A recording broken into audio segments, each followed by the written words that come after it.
It's a beautiful day in this neighborhood, a beautiful day for a neighbor. Won't you be mine? Could you be mine? It's a neighborly day in this beauty wood, a neighborly day for beauty. Won't you be mine? Could you be mine? I have always wanted to have a neighbor just like you. I've always wanted to live in a neighborhood with you. So let's make the most of this beautiful day. Since we're together, we might as well say, would you be mine? Could you be mine? Won't you be my neighbor? Won't you please? Won't you please? Please won't you be my neighbor? Hi neighbor. Welcome again to this neighborhood. What is up everybody? Random Man here, bringing you my review for A Beautiful Day in the Neighborhood. Inspired by the 1998 article, Can You Say Hero by Tom Junod, published in Esquire, the plot of this drama film basically follows Lloyd Vogel, played by Matthew Rhys, a journalist for Esquire who is assigned to profile beloved television icon Fred Rogers, played by Tom Hanks. Going into this movie, and judging from my current appearance, it is safe to say that I was really hyped for this film. I, like many, remember growing up with Mr. Rogers' Neighborhood in my youth, and there has been quite a bit of a resurgence in his popularity within the last 2 years, especially with last year's hit documentary, Won't You Be My Neighbor? This was not just my favorite documentary of 2018, but straight up one of my favorite movies of last year, period. I adore this film, and subsequently I wore this exact same outfit for Halloween last year, and really I just couldn't get enough of getting back into all of the loving messages and spreading of kindness everywhere that Rogers so eloquently put together in his lifetime. So, when a feature film was announced to be in development, and with the casting of Tom Hanks as Mr. Rogers, immediately I was so hooked. Starting out with the cast and their performances, let's get right into Tom Hanks as Mr. Fred Rogers. I thought he was perfect casting from the moment he was announced and when the first picture of him in costume dropped, as he was so fit for the role, for him being one of the nicest celebrities in real life, and it looked like it was going to transition and match the personality that Fred Rogers had when he was alive. Now, at face value, he doesn't look that much like Mr. Rogers. When I did see him in full costume, it did look like it was somebody who was decked out to look like Mr. Rogers or was dressed up in his famous getup. But that didn't sway me in thinking that he wasn't born to play this character. In fact, it was recently revealed that him and Rogers are related. They are sixth cousins. He's also not the first Hanks to play Mr. Rogers on screen before. Colin Hanks actually portrayed Fred Rogers on an episode of Drunk History, which I guess it literally does run in the family for all three of these individuals. But anyway, getting into Hanks' performance, I thought that he was wonderful. Now, the best part of his performance, I feel, in not just emulating the same personality and traits that the real-life figure had, was that he didn't try to do a straight-up imitation or impression of the guy. It would have been way more distracting, in my opinion, if he, say, tried to emulate his higher tone of voice or literally tried to talk just like him, which he does. He does capture the cadence and the spirit of Mr. Rogers. His integration in the movie as a whole is also significant because he's more of a supporting player in the film, and I'll mention more of that later on, as it's clear when our main character is actually Lloyd Vogel, played by Matthew Rhys. He again is this journalist for Esquire who is tasked with doing a piece on Mr. Fred Rogers. And this is a character that we followed throughout the film, and he is one of the most down-in-the-dumps, sour characters that you could possibly imagine for a narrative like this involving Mr. Fred Rogers. But there's a clear purpose in him, as it's clear that his relationship between Rogers and other characters in this film do shape him and the narrative. For all of that, I thought that Rhys was as commendable as Hanks. There's also other supporting players, such as Susan Kelechi Watson as the supportive wife to Lloyd, who also wants him to deal with his problems full on. I also thought she was great. And then there's also Chris Cooper as Lloyd's estranged father, Jerry. Now, the relationship between him and Lloyd in this film is the most contentious one, as there are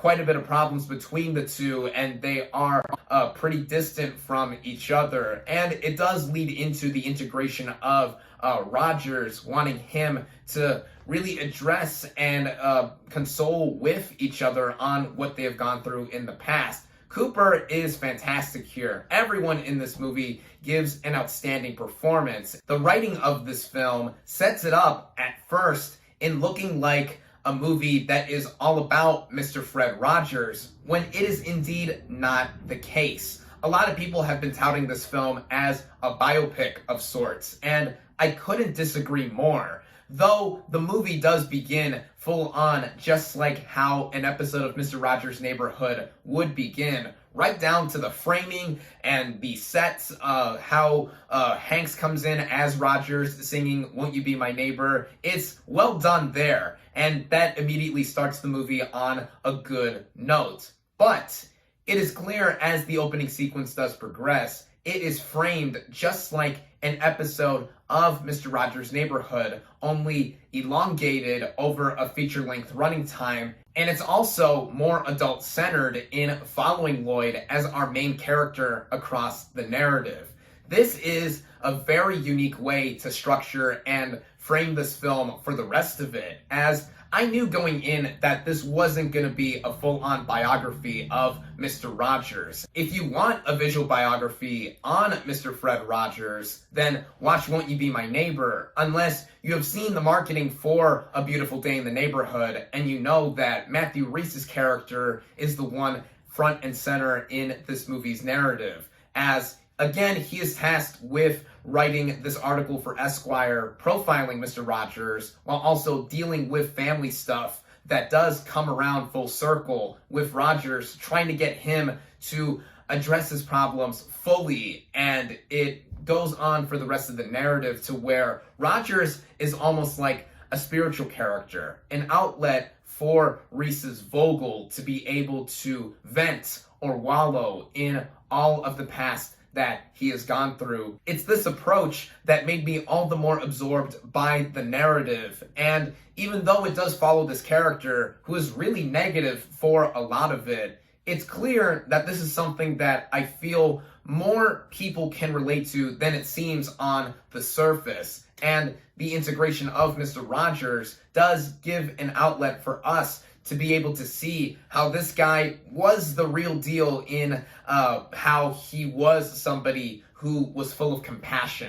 If I were to describe this movie in simple terms, it is a very thematic and therapeutic reflection of compassion, which is what Rogers was all about. When I also say that this movie is structured like a feature-length episode of Mr. Rogers' Neighborhood, I wasn't exaggerating in the slightest. I did mention that the opening sequence is just like the opening sequence of the television show, but also in the way it is edited and transitioned in between. When we do see Matthew Rhys's Lloyd go in between certain locations, we are treated to visuals akin to Mr. Rogers' Neighborhood, with miniatures showing the New York skyline and also Pittsburgh, where Mr. Rogers' Neighborhood is shot and filmed. This is something that does make for a very light tone while also dealing with some dramatic issues and themes that the movie is mainly relegated towards with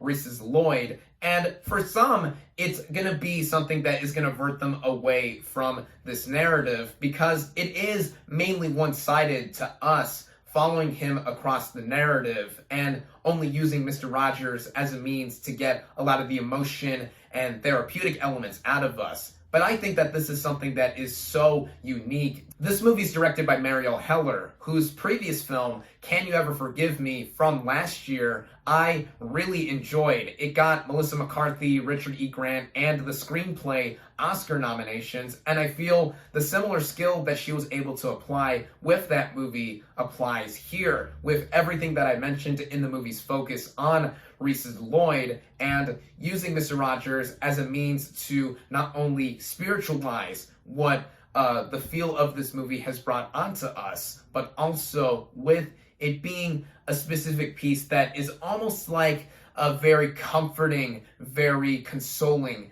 type of experience. This movie, in the way it runs as well, it's more so on the easygoing side too. At about an hour and 45 minutes, I feel that it runs for just about a pitch-perfect length, and the other praises I have to give this film do involve some of the technical elements. Now, I already mentioned that this movie does recreate the set of Mr. Rogers' Neighborhood and using the miniatures as scene transitions throughout look so authentic to what was done in real life for that program. The way it is shot with the cinematography is pretty simple, but it gets the job done for what this movie is going for. And I think it also skillfully switches between the 4:3 aspect ratio for the sequences where Mr. Rogers' Neighborhood is being shot, and also the scene transitions between different locations, and then the regular aspect ratio that this movie uses on a wider end. The music I gotta give a big shout out to as well, because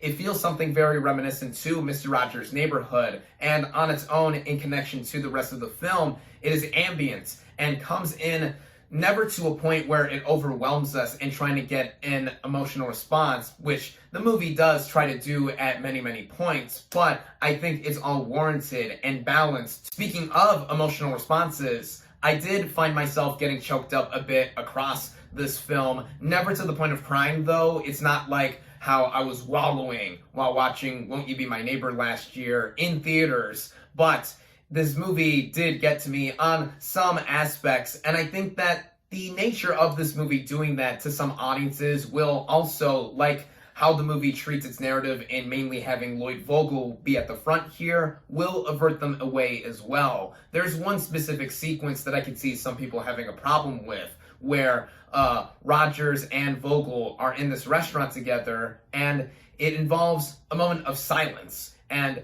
the way it is framed and all around executed, with Rogers looking in the direction of us, the audience, in an almost fourth wall breaking kind of moment, it was something that reminded me both of the moment towards the end of the Won't You Be My Neighbor documentary, where a moment of silence was held to have us think about the most important people in our lives, and also it was just straight up effective, in my opinion, to get us to reflect while watching the movie. But I can see some people having a problem in it literally trying to be in our face. So all of that, I would say, yes, the movie is trying to get us to feel something in the end, which is the point of just about any movie, I feel. But to get us in the point of view of Lloyd Vogel and having Mr. Rogers be a supporting character throughout that is literally supporting him in any way possible despite all his rejections, it's something that I feel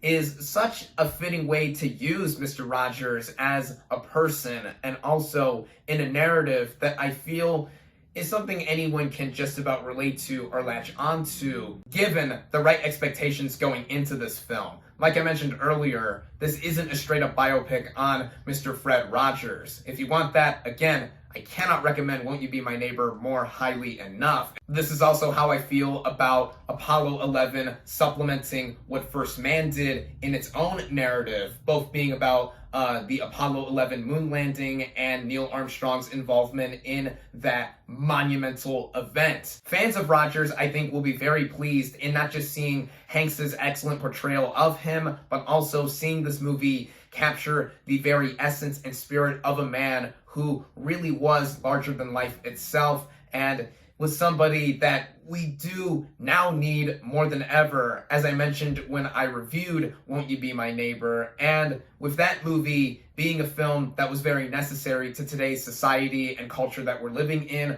A Beautiful Day in the Neighborhood similarly applies in a lot of the same praises. I love this film. It is one of my favorites of the year thus far. I highly recommend it.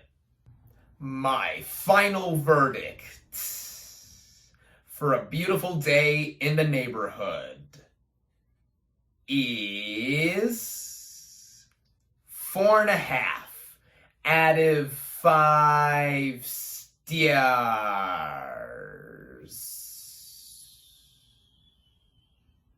Thank you all, as always, for watching. Be sure to like this video, comment on what you thought of A Beautiful Day in the Neighborhood. Social media links in the description. Subscribe to my channel for more, and I'll see you next time. Bye-bye.